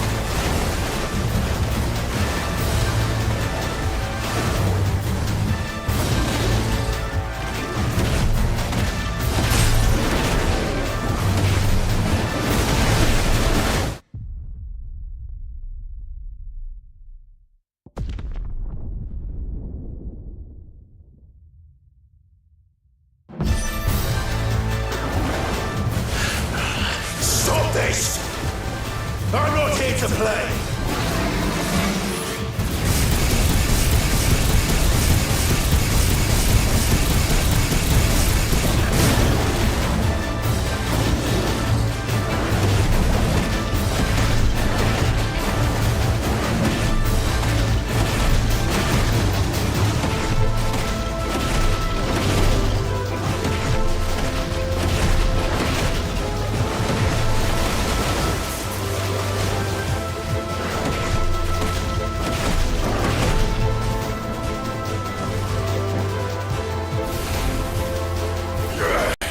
I said, stop! This has gone on long enough!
The village.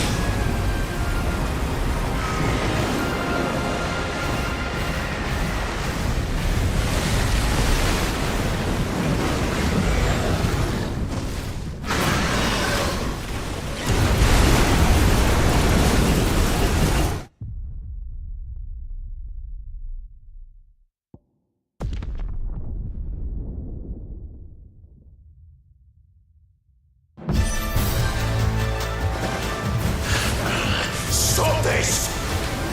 I'm not here to play!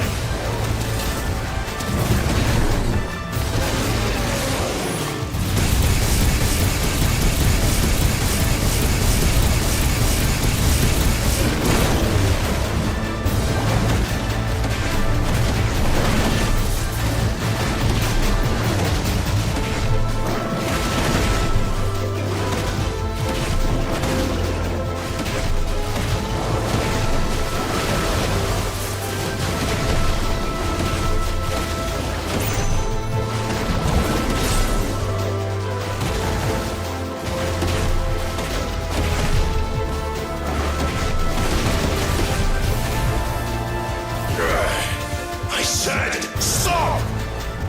This has gone on long enough!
The village.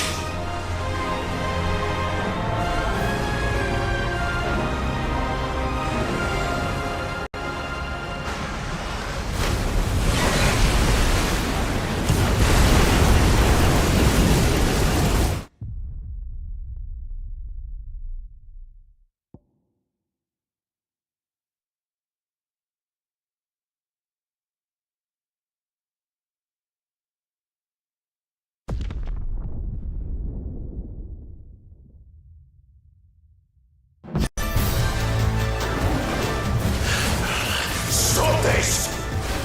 I'm not here to play!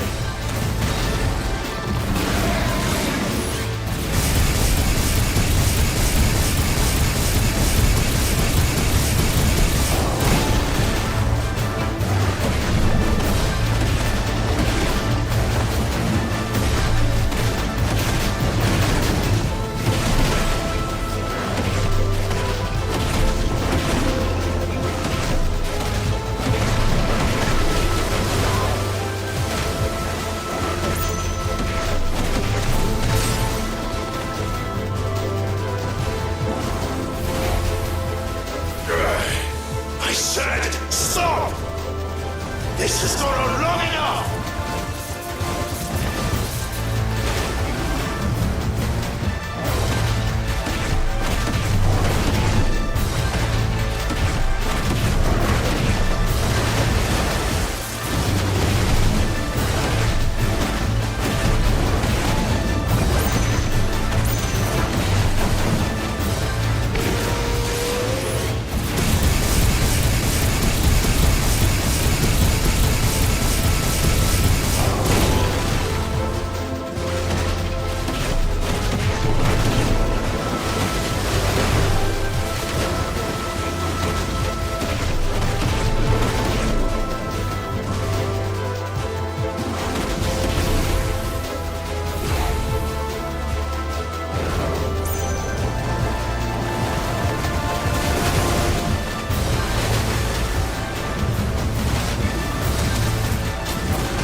The village.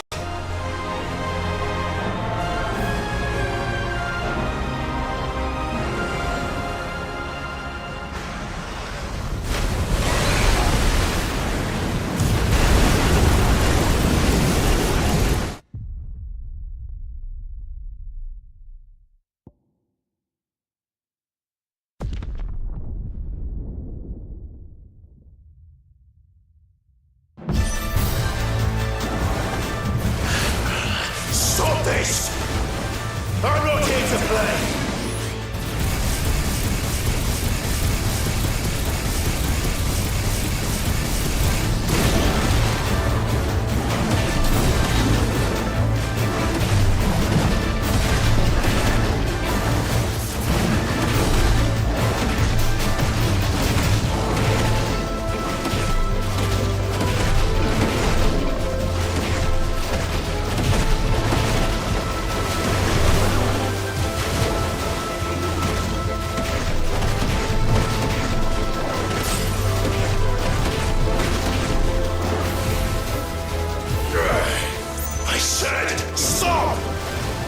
This has gone on long enough!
The village.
to play!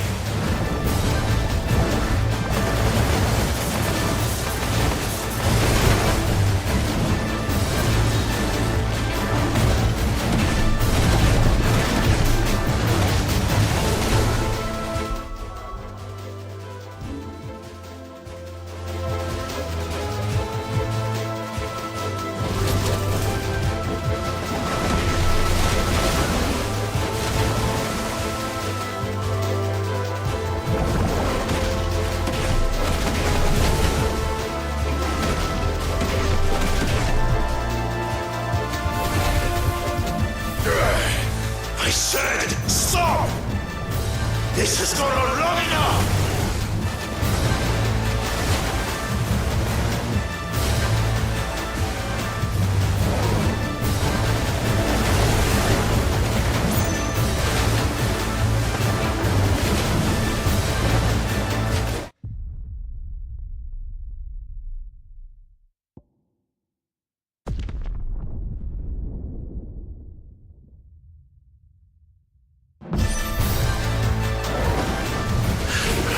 Stop this!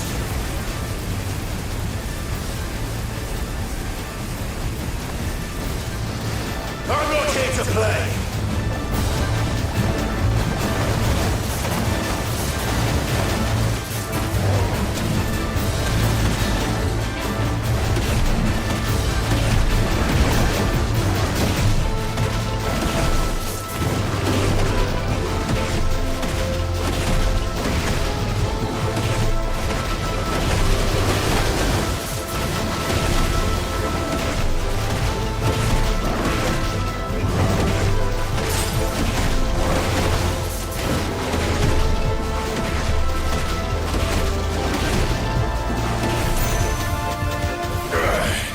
I said, stop!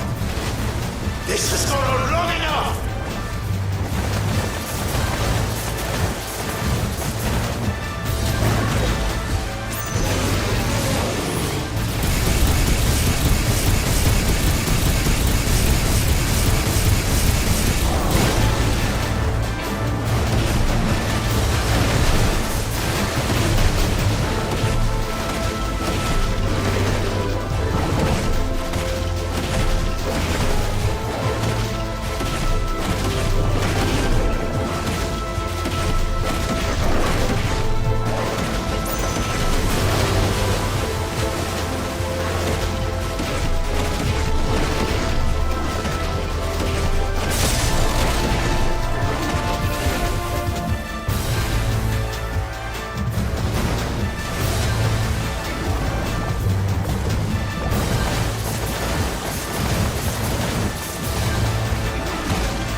Never give up! Trust your instinct! No!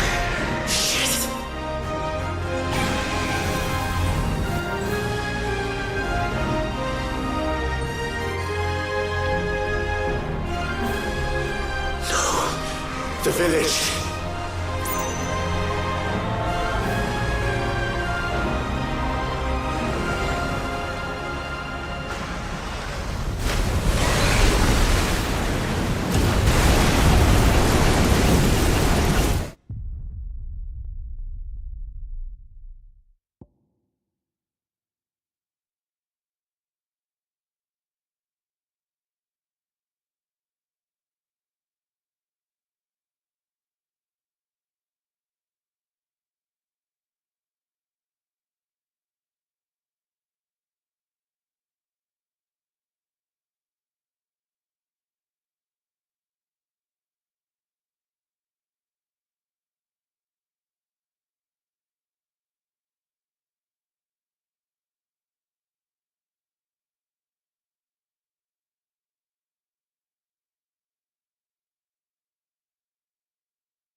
play.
The village.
fortune.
full of surprises, aren't you?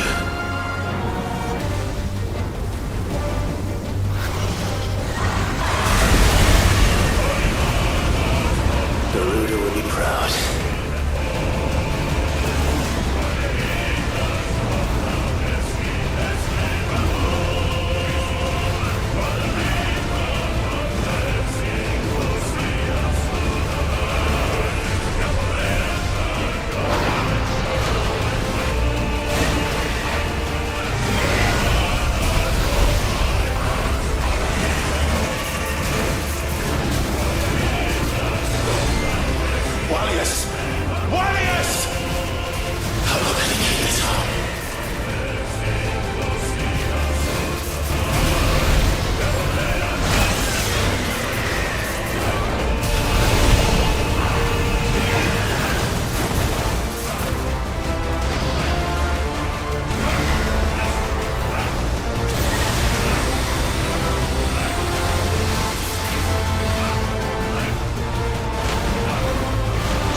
Clive! Where is he?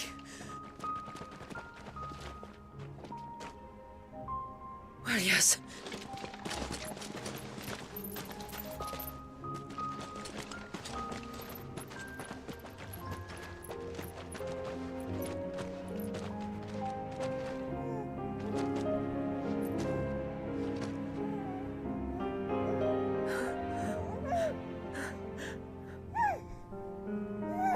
He's adorable. He is now. But did you see him a few moments ago? Clive, I don't know how to thank you.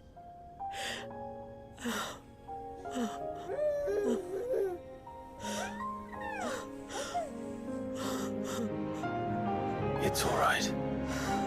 We should find him a dry blanket, though. Wouldn't want the little monster catching a cold.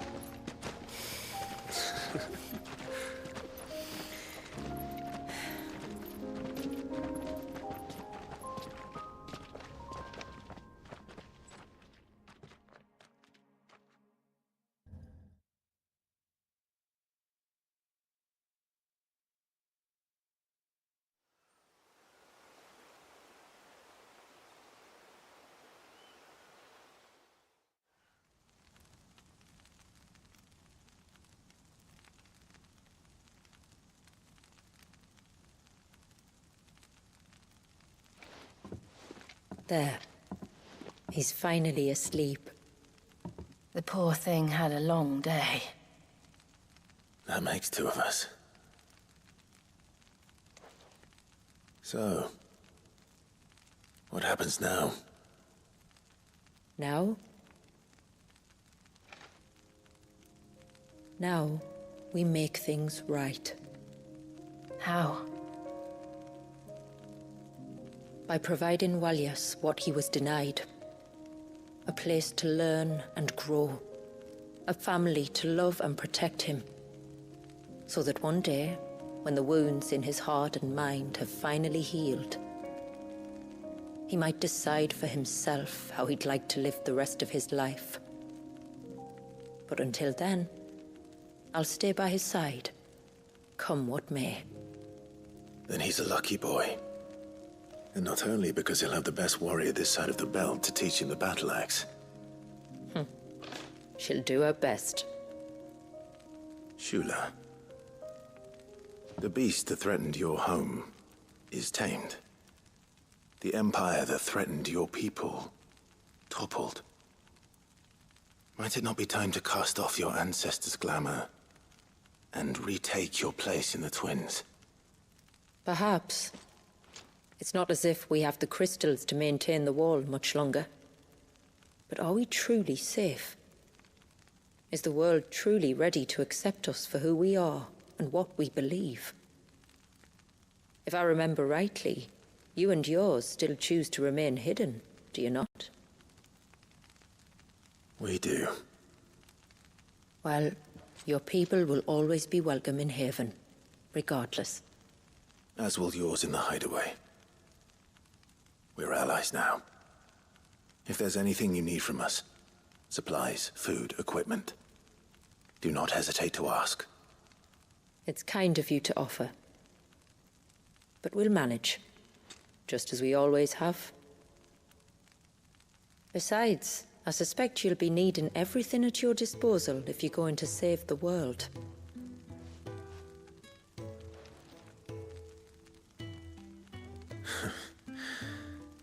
I fear much of it is past saving. The best we can do is strive to turn what's left into a world where we can all live as equals. A noble endeavor. And there'll be a place in this world for us, will there? For Walyas. For everyone. I swear it. Then we shall be waiting. Until the tides bear you back to shore.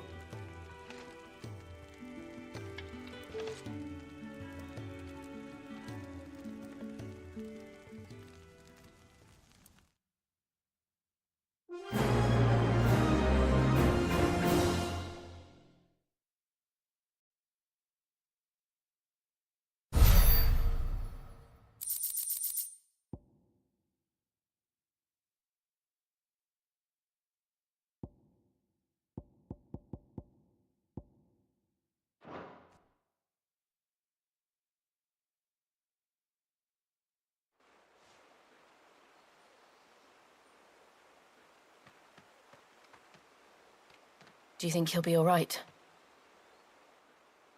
Well, yes. Only time will tell. But I can certainly think of worse places to spend one's childhood.